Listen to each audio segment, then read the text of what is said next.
You're listening to 91.7 FM, WSUW, in Whitewater, Wisconsin.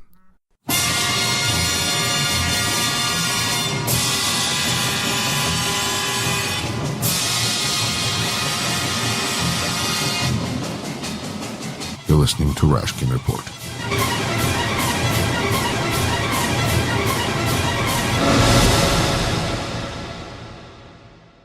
You're listening to WSUW 91.7 FM in Whitewater, Wisconsin. This is Rashkin Report, and I'm your host, Yuri Rashkin. I'm excited to be able to welcome to the program Ilya Zaslavskiy, a researcher for Free Russia Foundation. Ilya, how are you? I'm very well, thanks, Yuri. Good to be back. Wonderful. Well, let's first get an update on the project that kind of thrusted you into this spotlight, and that is, as a graduate of Oxford University, you have been lobbying that the university should stop, as you say, selling its reputation and prestige to Putin's associates. And that's really in return for Russian oligarchs looking to place millions of dollars of ill-gotten money in the West through various good cause foundations. How has that been going? Since our last talk, we received some more feedback from university under Freedom of Information requests. And essentially, you can ask through those compulsory legalized legal requests, you can ask the university to send their internal exchanges. So we asked to have all the exchanges that they had internally on before and after my public letter to Vice Chancellor Louis Richardson, where I on 2 pages outlined why exactly Blavatnik is not a savory and good figure. And this was published. And this was published in The Guardian.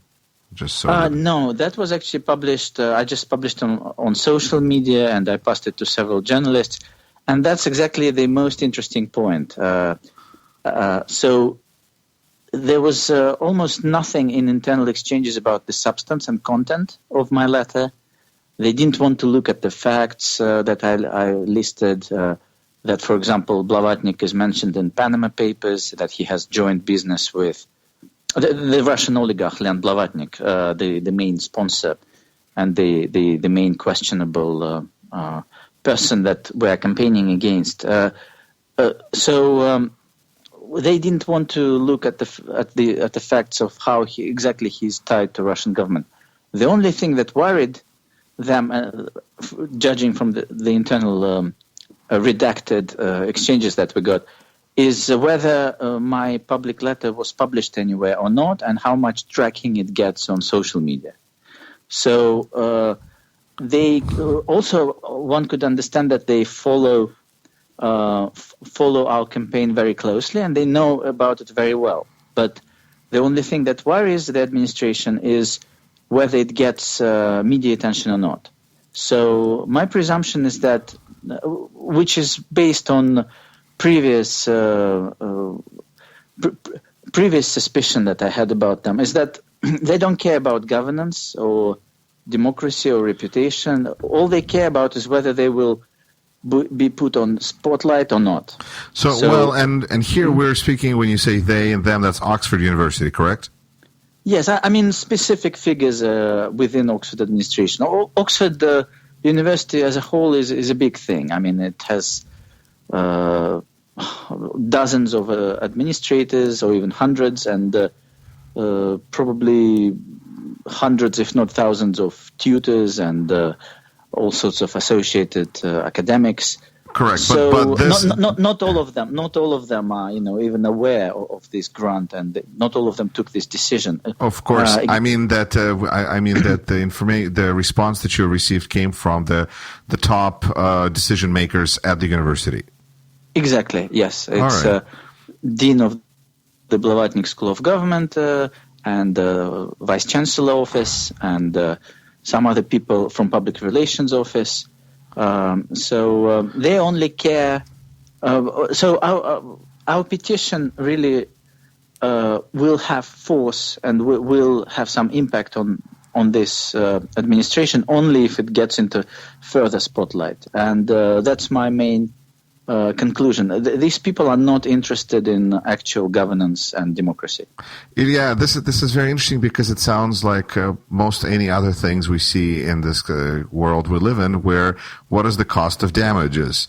If somewhere it's how much Mr. Blavatnik contributed to the university? Is it like 75 million or? Yeah, 75 million pounds. But, right, and when the amount of damage that you caused to their reputation exceeds that amount, I guess that's when they're going to do something, or some kind of percentage of that amount, because it's $75 million is a lot of money, and they just really don't seem to want to give it up, and the rest is just details. Well, then, if what you are saying is true, it means that these people are deeply hypocritical. They're liars, and because they pretend, in that case, they pretend to teach good governance and the highest standards of education and accountability and the audit of prospective donors, as they say they do. So then it's really horrible. It just shows that these people are deeply cynical and they should not be allowed to teach young students. All right. And then what is your plan of action next then to pursue this goal of holding them accountable to their own standards? Well, I don't want to reveal any secrets because I see that they have engaged very high-level public relations people and they try to take countermeasures. So I don't want to give them, I don't want them to be prepared. Until last year, I thought we could discuss this topic on sort of friendly terms and it could be a dialogue centered around the substance of our allegations, not around how much media attention we get. But you can be assured that we're not dropping this campaign, and I got many different advice and suggestions from people in this campaign who have all sorts of proposals of what we should do next. And there are many institutions in Britain and elsewhere who, who have a stake in this. All right. And then, Ilya, how can people learn more about this? If they want to go online or get in touch with you, what's the information? They could obviously read our petition at change.org, and if they just put in search panel the word Oxford or Blavatnik or Putin, they will probably very quickly find our petition. Also, they can just contact me directly at either through Facebook, Twitter, or my email. It's you just search for Ilya Zaslavskiy, ILYA as my first name, and Zaslavskiy, ZASLAVSKIY, and I'll reply as soon as I can.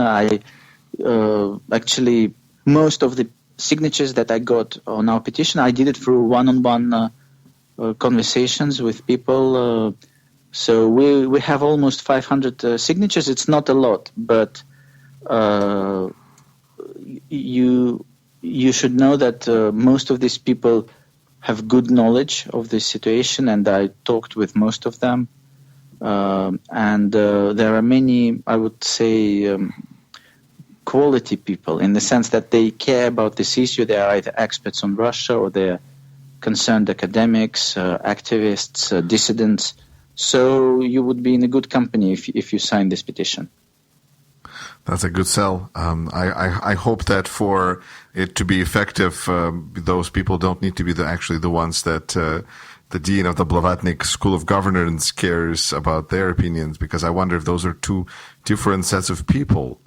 But nonetheless, I wish you success in getting this addressed, because I think it is important that when a college or university states to have a code of ethics and teaches certain values, that they're able to uphold those values themselves. I think it's important. Absolutely, I couldn't agree more. And also, I should be more. I should clarify. Indeed, to sign this petition, you don't have to. All you have to do is care about democracy in Britain and negative influence of Russian oligarchs in the West, because that's really what this petition is about. It's not only about Oxford or Blavatnik, definitely not a narrow story connected just to Oxford. And we have signatures from around 20 countries and from cities all around the world, English-speaking, European, Russian, Polish. And I was amazed to see just the extent of this support from really literally from around the world. All right. You're listening to WSUW 91.7 FM in Whitewater, Wisconsin. This is The Edge, and the program is Rashkin Report. I'm your host, Yuri Rashkin, and I'm speaking with Ilya Zaslavskiy, a researcher for Free Russia Foundation. Ilya, we would be not doing justice to the topic of foreign affairs in Russia and pretty much almost anything if we didn't mention President-elect Trump. What do you expect? What is your opinion on how this election is going to affect relationship between Russia and America going forward for the next, let's say, 4 years? Well, there are many different opinions now. No one knows for sure. No one knows who will be in the next administration. So there is a lot of speculation going around. My personal view is that Trump is ready for some sort of good-looking deal with Putin. They're going to meet one-on-one pretty soon, and there will be lots of photos of them smiling at each other and shaking hands. But how superficial this deal will be or not, I don't know. I think probably not all-encompassing and solving all issues on Syria and Ukraine at once. More like something that just sends a good message and as if they achieved something. But I don't think it will be a lasting deal. I expect the more Trump's new administration sinks in and learns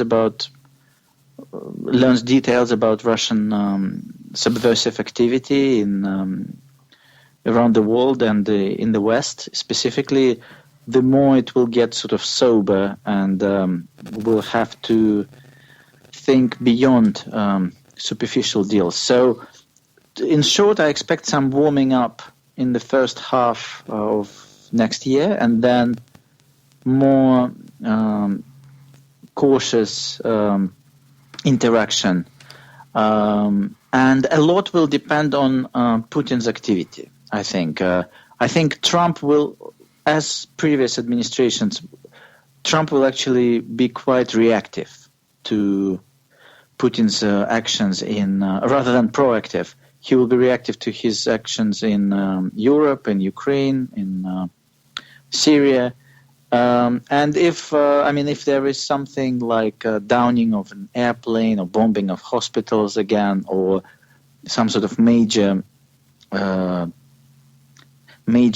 catastrophes in Ukraine, then Trump will be forced by Congress, by public opinion, to not to be friends with Putin on that. So I'm expecting. I mean, both previous administrations, Obama's and Bush, they tried to do some sort of reset, and that's what they've been claiming at the beginning of their administrations vis-a-vis Russia, and then nothing really worked out of that. So why should Trump be that much different? All right. Ilya, I should note that you are a former employee of TNK-BP. You have experience with oil and fossil fuels.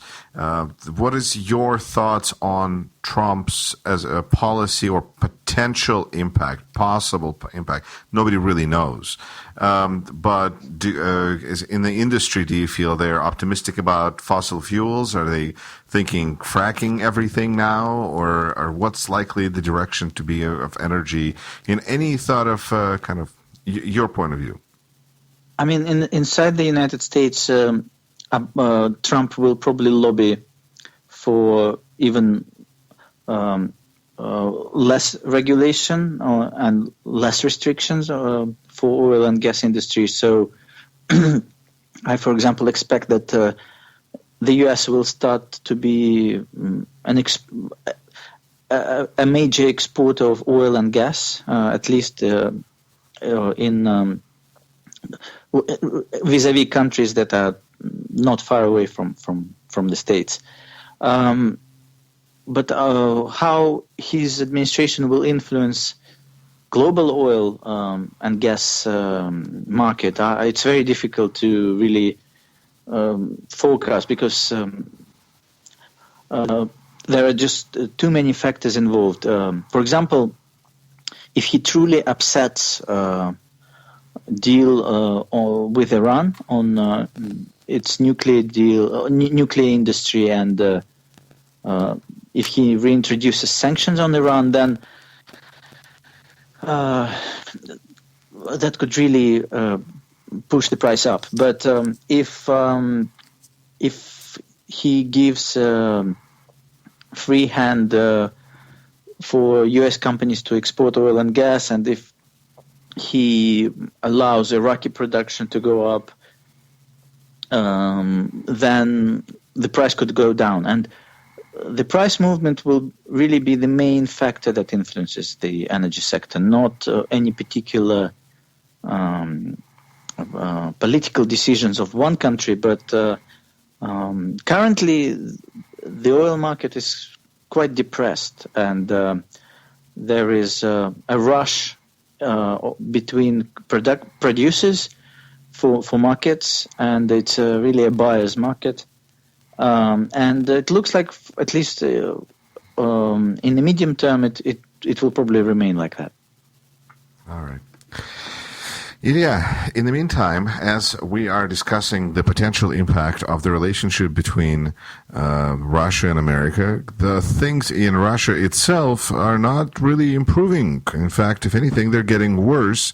And with a constant need for new enemies and Syria more and more in ruins, it seems that no one is safe in Russia. And there is a growth of repressions, something that Russia really hasn't seen in quite some time. Now, some would say back to Brezhnev, which is maybe 60s, 70s, even 80s. But there's also a more severe wave of repressions, and we're talking about 1920s, 1930s, closer to the time of the Soviet Revolution, and then, of course, under Stalin. So how do you view the situation now? Because there's really two levels, and there's the level that we're seeing of everyday people who maybe are become an unpleasantness in the life of a police officer, and they just disappear, versus so kind of lawlessness. But at the same time, there's a higher level of these repressions, which affects business interests of various oligarchs that are surrounding Putin. How do you see the picture developing, and how worried are you? How worried should people be in Russia about the situation? I mean, these are a lot of questions. But the major thing that everyone discusses this week is abrupt arrest of Minister of Economy Ulukayev. And that indeed reminds of 1930s, because he was arrested in the middle of the night, very likely through a fabrication organized by security personnel of Rosneft, where in whose office Ulukayev supposedly tried to take a bribe for his approval of privatization of Bashneft by Rosneft. In my view, this case reminds very much the case of Governor Nikita Billick, who was also, it seems like he was set up for taking a bribe. And that was a message to governors and sort of... And that was like maybe less than a year ago, a few months ago? Yeah, it was a few months ago. It was just not so. It was this year, and now this story with Ulukhaev, it just shows that a lot of top officials in the government are bugged, and they are followed under no specific case really, and I cannot interpret it other than it's as an intimidation campaign. And as a signal to all the apparatchiks and officials working in the government that nobody is safe. That and even I just looked it up. Nikita Billick was arrested on Friday, 24th of June this past year. So there's definite escalation. Yeah, absolutely. And one should know that it was the same security guy from Rosneft called Feoktistov who was also involved in the case of Billick. So it's practically the same people doing this. Basically, it's this whole chain of events. I see them as connected and as a signal to top officials that now even federal ministers can get arrested under fabricated reasons. And that really reminds of, if not 1937, it's very close to, say, 1935 or 1934 in Soviet Union. Right, and it's not that the situation has gotten drastically better in 1938. It's just the peak of the repressions happened to be in 1937. We don't yet see massive purges or massive repressions, but we see that they're escalating, and no one knows how wide this intimidation campaign can get.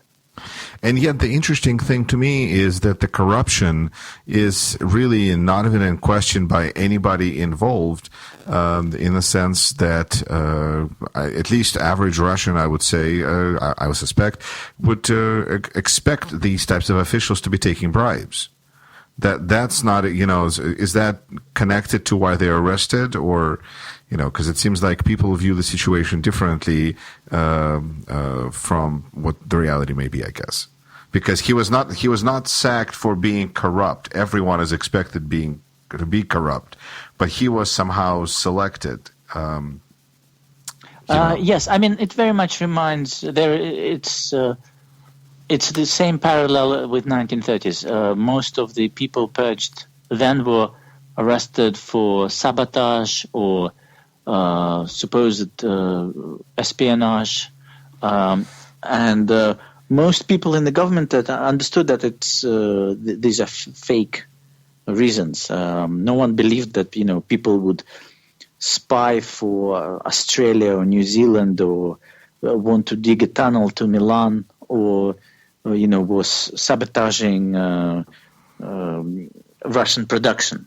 But some people in the, I guess, less educated and not directly involved in the politics, just regular blue-collar workers or peasants, some of them believed in this genuinely.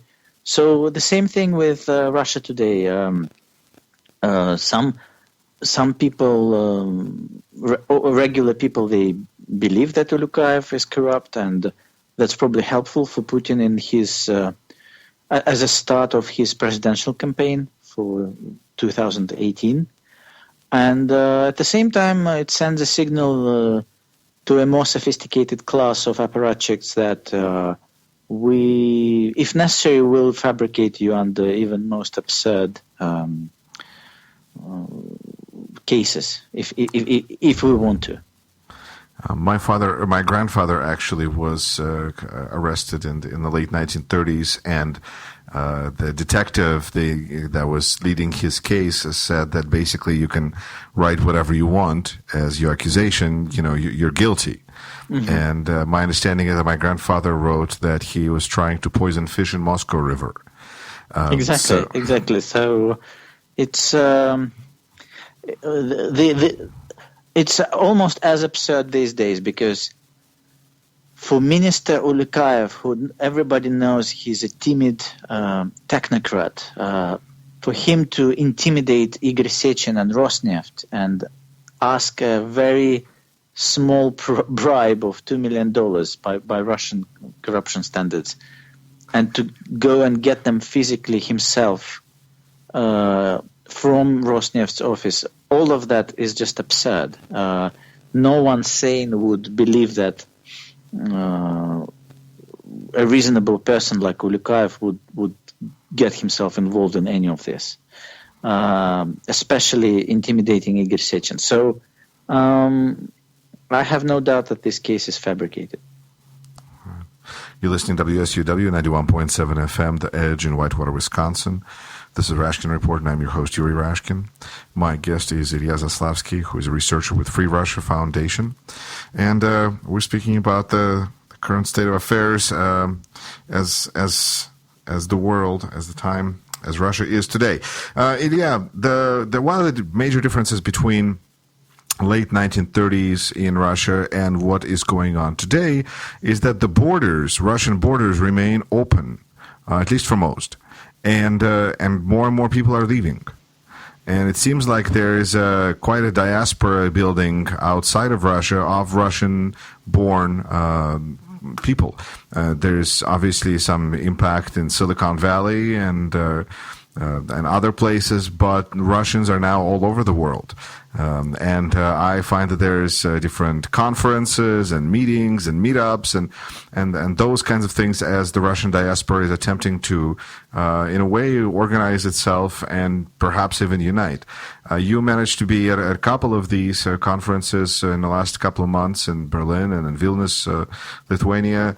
What can you share with us about what are these efforts like, and what's their potential? Yes, indeed. I attended to Opposition Forum in October, one in Berlin that was Nemtsov Forum, named after Boris Nemtsov, who was assassinated last year.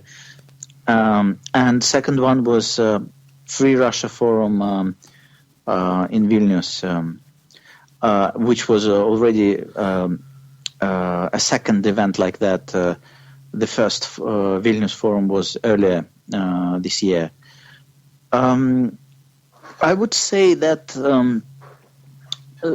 there were some similarities between the two fora, in the sense that they want to organize Russian activists and different political figures and experts outside of Russia. And I mean, both platforms were quite successful in that.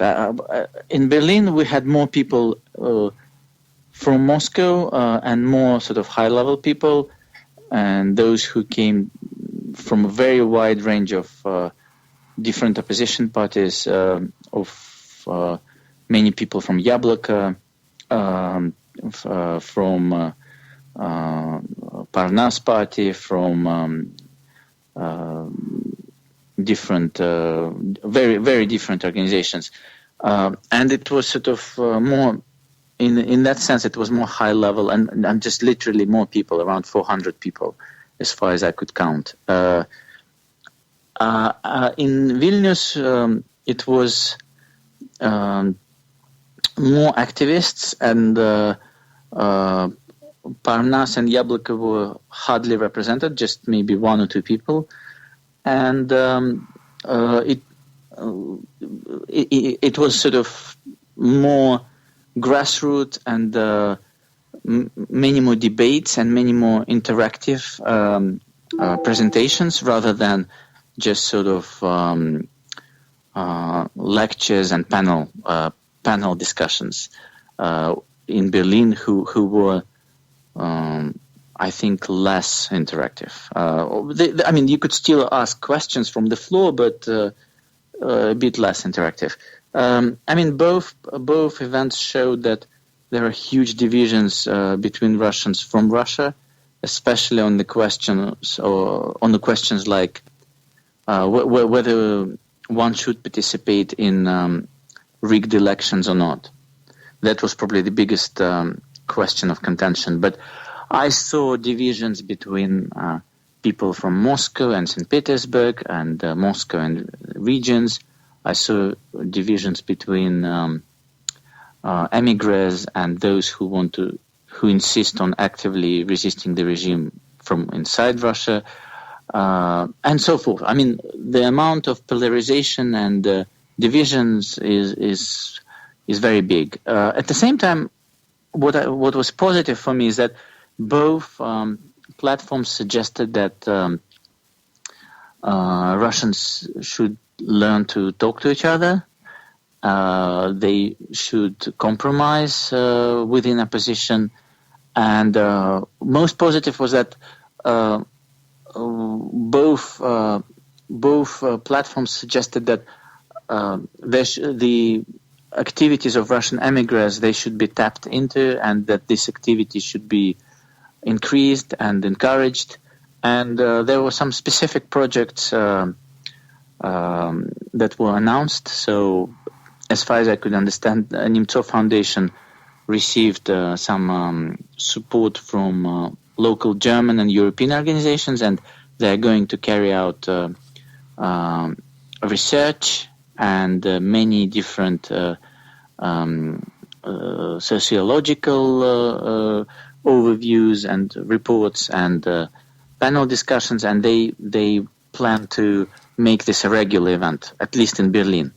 As far as Vilnius is concerned, they promised to create a database of Russian activists and experts living outside of Russia, and they also promised to have research, and they thought that both places discussed that these events should happen not only in Vilnius and Berlin, but throughout the Western world. So at least these ideas are they are good. How well they will be implemented, we'll have to see. I think that's a very optimistic approach, and at the same time fairly realistic, because I think it is important for people to talk to each other.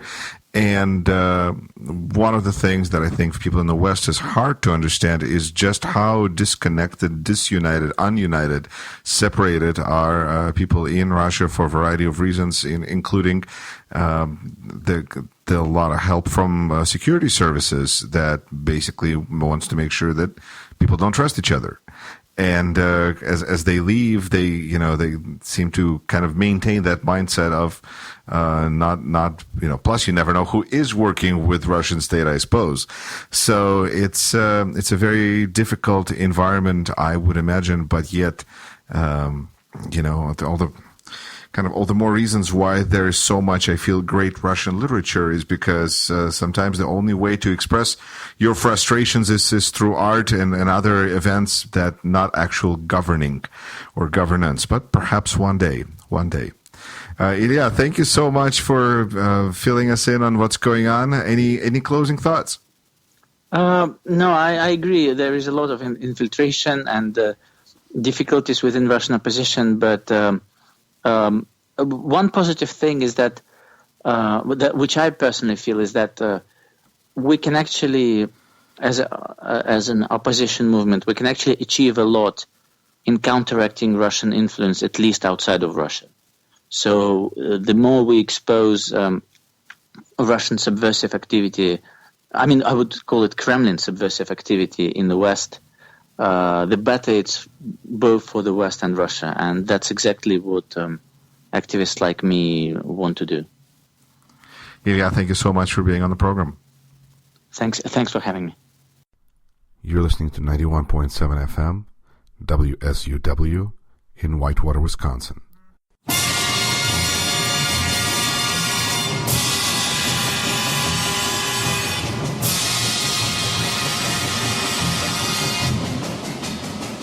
listening to Rashkin Report.